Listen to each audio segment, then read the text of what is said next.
saya ingin tegaskan bahwa keselamatan rakyat adalah hukum tertinggi. Dan pada masa pandemi ini telah kita putuskan pembatasan sosial, termasuk di dalamnya adalah pembubaran kerumunan. Saya minta pada Kapolri, Panglima TNI, Ketua Satgas Penanganan COVID, untuk menindak secara tegas jika ada yang melanggar pembatasan sosial tersebut berdasarkan peraturan yang ada.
Bismillahirrahmanirrahim.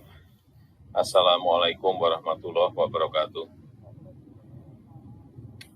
Selamat pagi, salam sejahtera bagi kita semuanya. Yang saya hormati Bapak Wakil Presiden, Bapak Ibu, Menteri dan Kepala Lembaga yang hadir.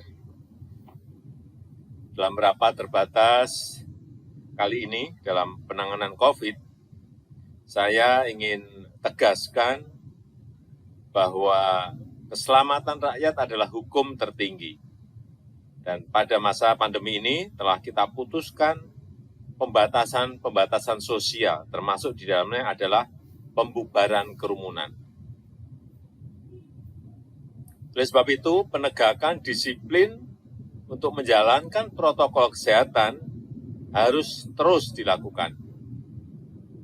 Tidak ada yang kebal virus corona. Semuanya bisa terinfeksi virus ini dan juga bisa menularkan ke orang lain. Untuk itu saya minta pada Kapolri, Panglima TNI, Ketua Satgas Penanganan COVID, untuk menindak secara tegas jika ada yang melanggar pembatasan sosial tersebut berdasarkan peraturan yang ada. Jangan hanya sekedar himbauan-himbauan saja, tapi harus diikuti dengan pengawasan dan penegakan aturan secara konkret di lapangan. Untuk membuat pengendalian COVID menjadi berjalan efektif, dibutuhkan trust, dibutuhkan kepercayaan dari masyarakat terhadap apa yang dikerjakan oleh pemerintah. Saya juga minta pada Menteri Dalam Negeri untuk mengingatkan, kalau perlu menegur kepala daerah baik, gubernur, bupati, wali kota, untuk bisa memberikan contoh-contoh yang baik pada masyarakat. Jangan malah ikut berkerumun. Saya ingatkan, bagi daerah yang telah memiliki perda penegakan disiplin protokol kesehatan, agar betul-betul menjalankannya secara tegas, konsisten, dan tidak pandang bulu. Sekali lagi, tugas pemerintah adalah mengambil tindakan hukum dan ketegasan aparat dalam mendisiplinkan masyarakat terhadap protokol kesehatan adalah keharusan.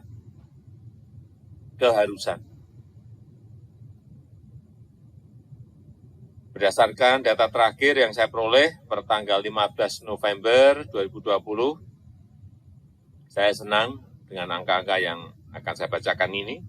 Rata-rata kasus aktif COVID di Indonesia 12,82%. angka ini jauh lebih rendah dari rata-rata kasus aktif COVID dunia yang mencapai 27,85%. Rata-rata kesembuhan COVID juga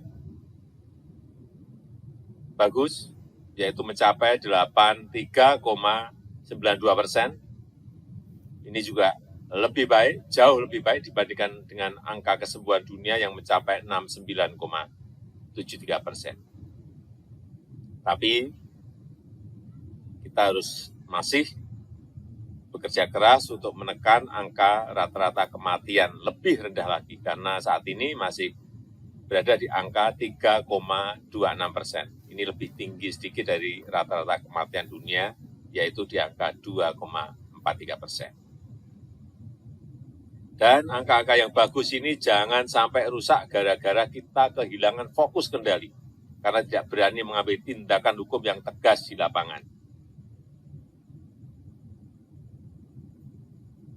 Jangan sampai apa yang telah dikerjakan oleh para dokter, para perawat, tenaga medis, para medis menjadi sia-sia.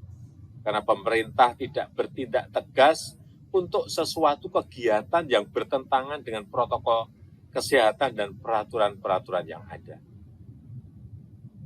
Kita harus menghargai pengorbanan para dokter, perawat, tenaga medis, para medis yang telah berminggu-minggu bahkan berbulan-bulan bekerja keras menyelamatkan pasien dan tidak bertemu keluarga.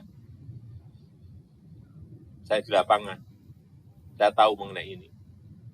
Saya juga ingatkan kepada Ketua Gugus Tugas, Ketua Satgas penanganan COVID untuk terus melakukan pencegahan penyebaran COVID karena anggaran pemerintah yang keluar ini sudah berjumlah triliunan rupiah.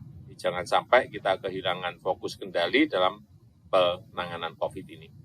Saya rasa itu sebagai pengantar yang bisa saya sampaikan. Terima kasih. Assalamualaikum warahmatullahi wabarakatuh.